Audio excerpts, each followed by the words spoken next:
Slovensko nevie zablokovať schválenie návrhu Európskej komisie zastaviť od januára 2028 dodávky ruského plynu. Stačí totiž kvalifikovaná väčšina hlasov členských štátov Európskej únie. Komisia sa úmyselne vyhla jednomyseľnému hlasovaniu, lebo od samotného začiatku vedela, že jej návrh by nezískal súhlas všetkých 27 členských štátov.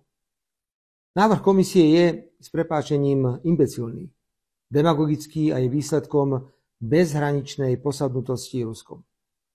Poškodí ekonomiku Slovenska a zníži konkurencieschopnosť celej Európskej únie.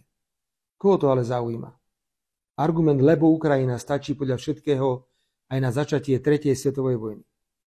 Aby sme niečo vybojovali, spojili sme tento imbecilný návrh komisie s návrhom 18. balíka sankcií proti Rusku, na ktorý je potrebná jednomyseľnosť. Jednoducho aj v jednom aj druhom prípade ide o protiruské sankcie, preto chceme o nich hovoriť spolu. A presviečame všetkých naokolo, že nepristúpime k hlasovaniu o 18. sankčnom balíku, pokiaľ nám komisia nedá aspoň minimálne garancie, ako zvládnuť dopady jej demagogického a škodlivého návrhu zastaviť toky ruského plynu. Posadnutosť Ruskom je taká obrovská, že nemáme žiadnu šancu dotlačiť komisiu, aby svoj plynový návrh stiahla. Už som povedal, že tento spor sa nedá vyhrať 100-0, ale my ho ani nemôžeme prehrať 100-0. Kto chce s vlkmi žiť, musí s nimi vyť. Toto je bohužiaľ krutá realita súčasnej únie.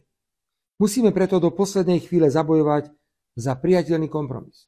Prišiel by síce cirkus a vydieranie o európske fondy a pokus zvaliť slovenskú legitímnu vládu a nahradiť ju poslušným Slovenskom, ale aj takéto sebazničujúce súboje majú niekedy hlboký morálny zmysel.